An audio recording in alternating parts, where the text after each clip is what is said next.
President Muhammadu Buhari signs supplementary budget into law. Presidential aide on the House of Representatives appraises legislature and executive relationship. And House investigates death of 5 men at a scene. Hello and welcome to You and Your Reps. My name is Victor Azu. It's a pleasure to have you join us.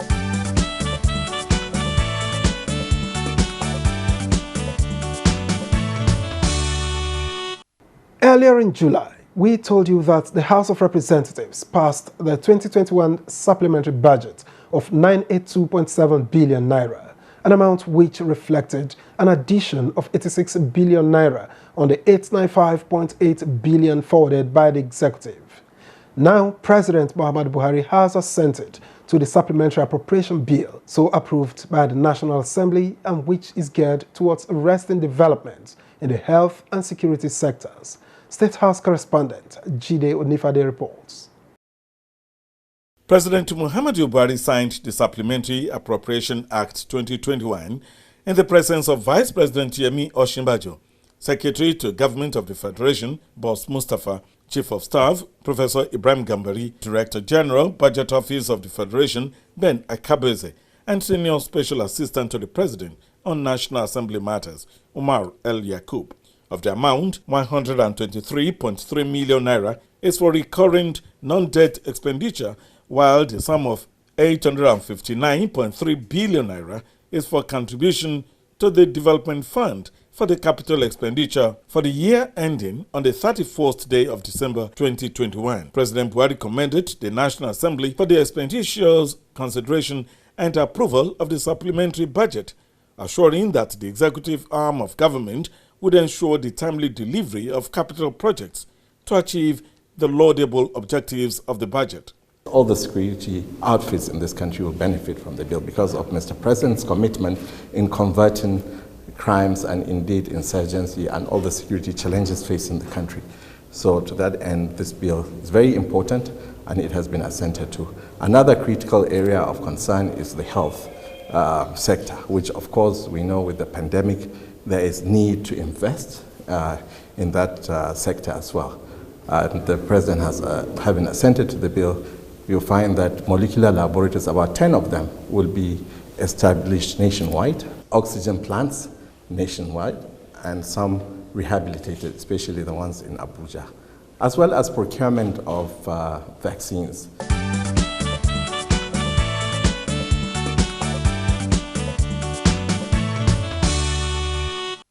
Meanwhile, return to the desired January to December budget cycle between 2020 and 2021 has been attributed to the harmonious work relationship between the 9th National Assembly and the Executive. Senior Special Assistant to the President on National Assembly, House of Representatives, Umar El Yakub, gave this indication during a media briefing in Abuja. The Senior Special Assistant, while acknowledging the principle of separation of power in a democracy, noted that the existence of one government cannot be overemphasized. To this end, the SSA said the harmony in the 9th Assembly has resulted into swift passage of bills, consideration of presidential nominees for appointments, reversal of budget cycle to January-December, assent to 15 bills by President Buhari, and transmission of orders for presidential assent, with many others awaiting harmonization. This, the Senior Special Assistant attributed to constant engagement between the National Assembly and the Executive. The successful hosting of the National Security Summit by the House of Representatives, and indeed the forwarding of the recommendations therefrom, is also a milestone achievement, and indeed is something that I commend and congratulate Speaker Bajabamiala and the members of the House of Representatives for that effort. We all know that that summit had far-reaching recommendations, some of which are to be implemented by way of creating legal frameworks by the legislature and others for implementation by the executive. On the recently passed PIB and the Electoral Amendment Act Day 2021 by the National Assembly, he said, there is always the provision for subsequent amendments of the laws. So I believe any law that we have today can be subjected to amendments in the future. He further called for better and continued cooperation between the two arms of government for progress.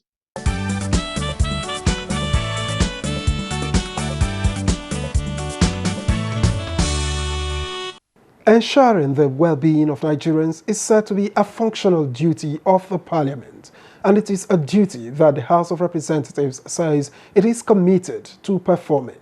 Now, this was reiterated by the Chairman House Committee on Customs and Excise, Leke Abejide, as the committee investigates the alleged killing of 5 men from the same community of Oyo State by officers of the Nigeria Customs Service. Before the members of the committee are representatives of the Nigeria Customs Service, delegation and family members of the 5 persons allegedly killed by officers of the Nigeria Customs Service. An Isenyi community member gave an account of the incident that took place and urged the Nigeria Customs Service to compensate families of the deceased. They were not smugglers. They were only going on performing their official duty. Some are Okada riders, some painter, some are just going on the road when the stray bullet hit most of them and they died. Confirm whether your servicemen killed members of the Asian community or not, please. Sir, there was no incident of killing. We didn't kill anybody. Attached to the position of the service, sir, is the immediate incident report to show the House that we have nothing to hide. Our base was raised completely down. 2 patrol vehicle healers were also completely burnt.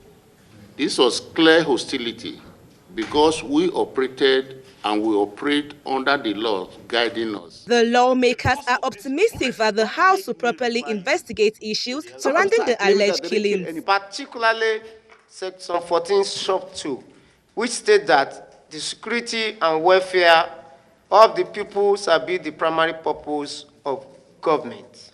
And it has resolved to mandate this Committee of Customs and Excise to investigate the incident and report back within 2 weeks. The investigative hearing was later adjourned to a later date, where the Isenyi Command and personnel of the Nigeria Customs Service who were on duty are to appear before it for further information.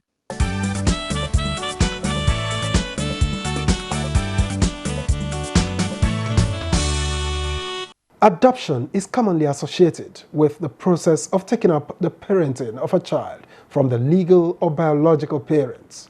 But there's another meaning. What does adoption mean for legislators? Chairman, House Committee on Rules and Business, Abubakar Fulata, is our guide.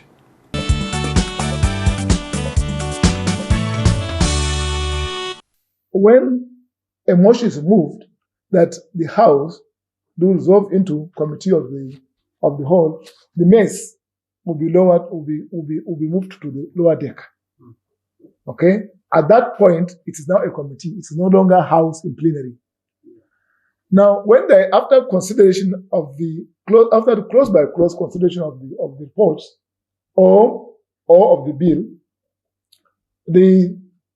a motion will be moved that the House now revert back to plenary. Then the mess will be lifted from the lower deck to the upper deck. At that moment now, it's now the House of Representatives sitting in plenary. Then the presiding officer will now read out that the House in committee of the whole considers so and so report. The House in the plenary considers so and so bill and approved clauses 1 to whatever the number of clauses. And then he will seek the consent of the House. Now the leader of the House now be requested to move that the House now in plenary approve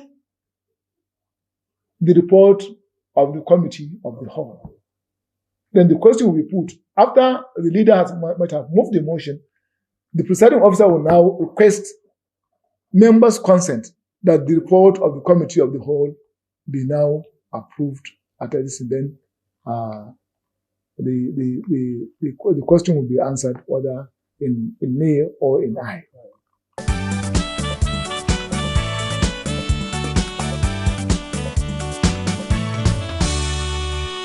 The House of Representatives is on recess, no doubt, but you and your reps continues to examine high points of the 9th House in the last 2 years and projection for the next 2 years. We therefore engaged the member representing Ohozara, Onitsha, Ivo Federal Constituency of Ebonyi State, LIVINUS MAKWE, on outcome of the Constitution Review public hearing in the Southeast.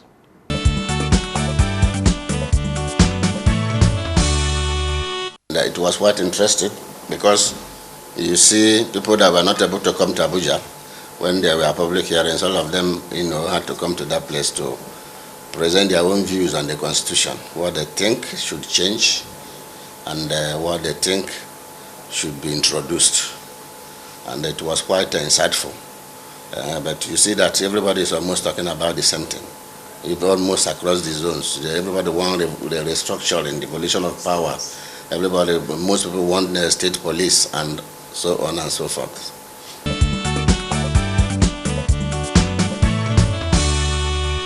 These ones I mentioned were out there, and of course they are asking for additional states to equalize it with what is obtainable in the other geopolitical zones.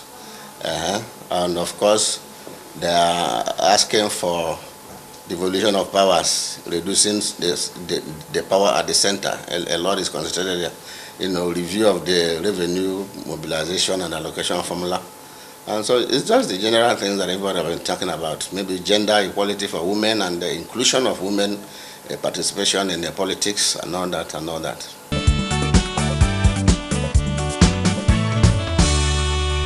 They want me to add my voice to state creation for Southeast. They want me to add my voice, strongly in that particular matter, so that Southeast is not left with only 5 states, whereas everybody has 6 states. And for that reason, we have been cheated. We know that we are marginalized, but it's also, if we have these 6 states, at least it will spread development more. I think that that one is key. And again, they want also restructuring. Everybody is talking about restructuring, reducing some powers from the center and bringing it down to the states.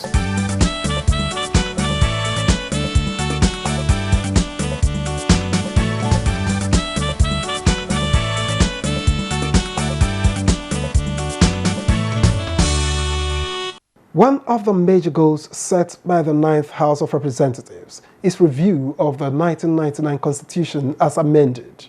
We therefore went to town to find out from Nigerians what changes they will like to see introduced. Take a listen. If we have state police, fiscal policy through federalism, I believe that it will sanitize the situation very well. Some people are saying that we need new constitution, but if you cannot get new constitution, let us review this one.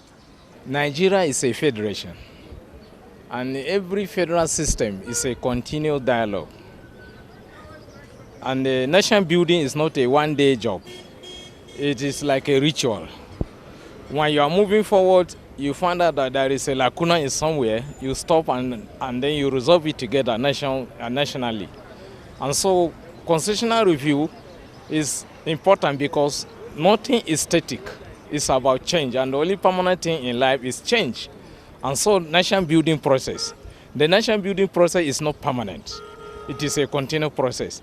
And what I view is that the real problem with us is not about the constitution.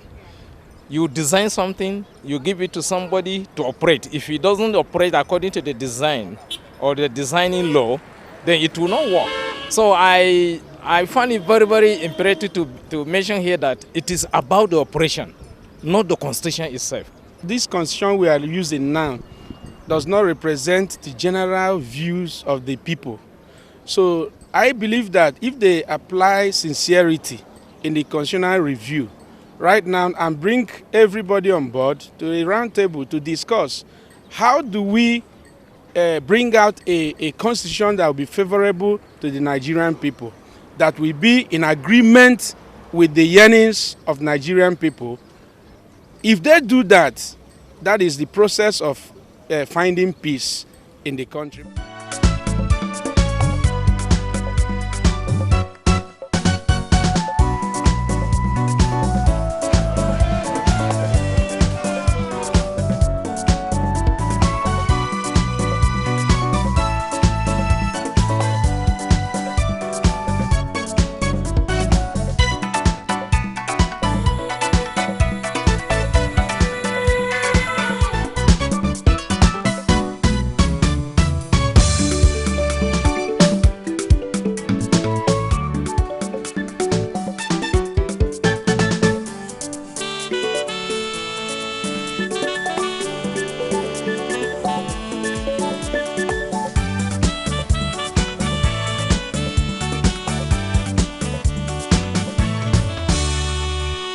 This week on You and Your Reps, we take a look at the workings of the House Committee on Land Transportation. We spoke with a member of the committee, Ogene Ego. He represents the Amu ward of the Federal Constituency of Lagos State.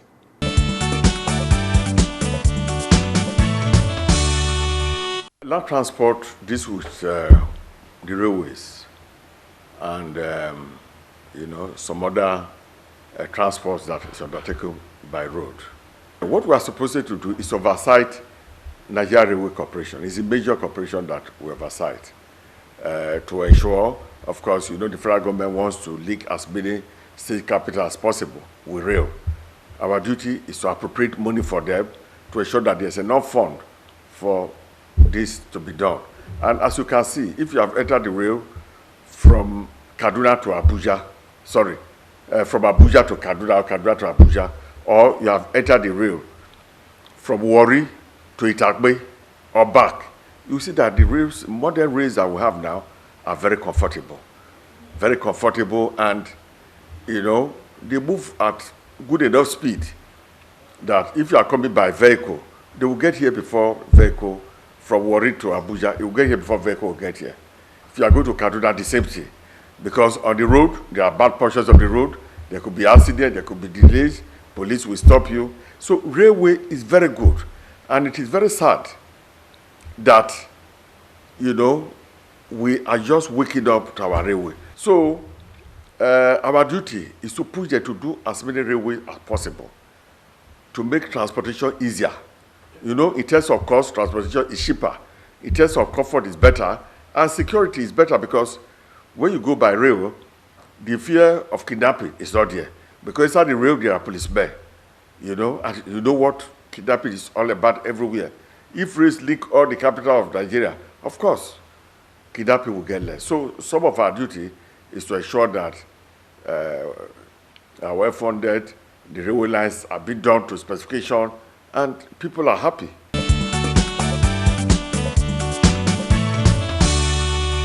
In these last 2 years we've been in office, that the railway line from Lagos, I've now got to Abeokuta, I've got to Ibadan. We have taken a ride, doing oversight from Lagos to Abeokuta, seen all the stations, examined them, and we're very satisfied with them. And we saw the rail tracks going. It has reached Ibadan now. It is primarily as a result of our interface regularly with Nigeria Railway Corporation and other agencies that these jobs are being done. For instance, earlier this year, they had not even started working towards Apapa.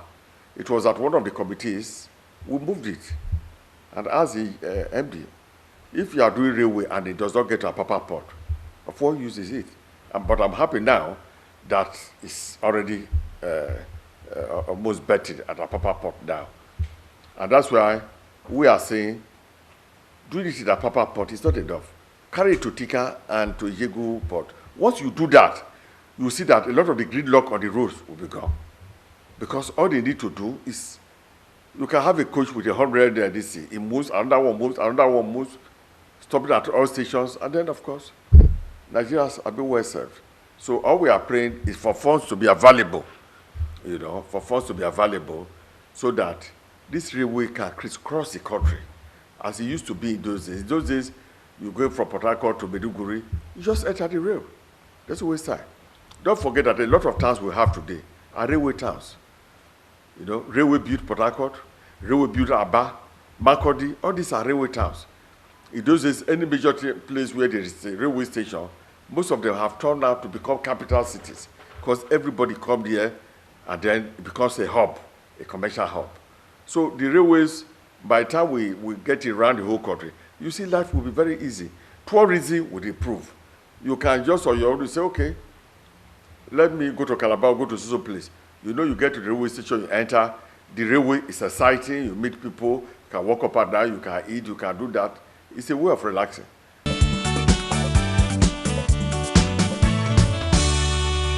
I have before the House a motion on extension of the railway line from Apapa to Tikan. Tikan is part of my constituency, and from Tikan to Ijegu Port, pass it through Kirikiri. Majority of the tankers, majority of the containers from Lagos, the containers especially, that come through the sea, they come from Tikan Airport. If I Tikan Island Port, we can say it's busier than Apapa Port. Vehicles, all manners of importation come through there. And then, when they come through there, you use vehicle to carry them. And they add to the hold-up in Lagos, they clog in Lagos. And of course, because of the dead weight of most of them, they destroy our roads. And that's why you see that once roads are done, they hardly last. Then again, you move a little bit from Tika Island, which is part of my constituency. You move to Kirikiri.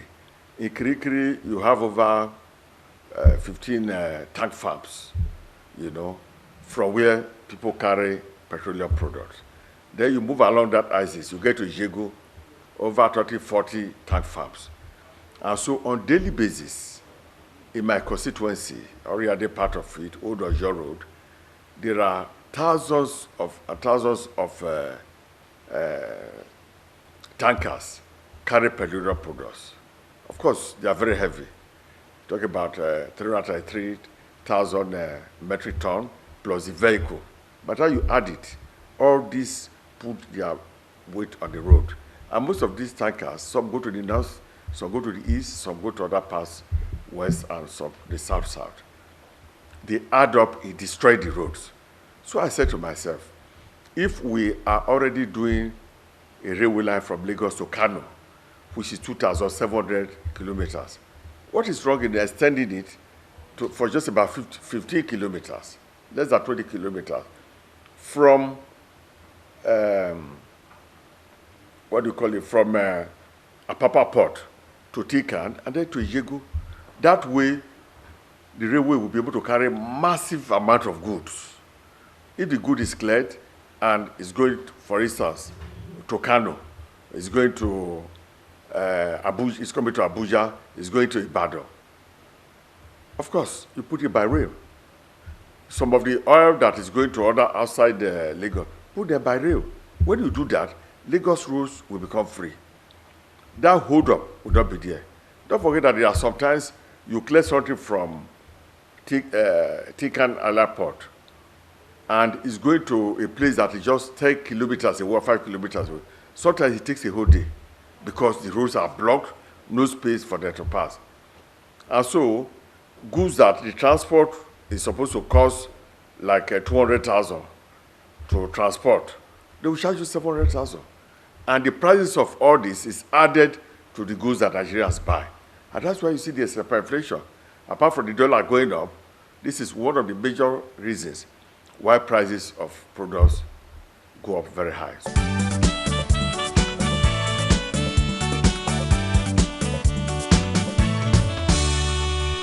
Indeed, linking major cities of the country through rail will improve the economy of Nigeria, and we certainly wish the committee well in providing the necessary guidance. And that's where you and your reps for the week ends. We thank you for watching. My name is Victor Azu. Do join us again.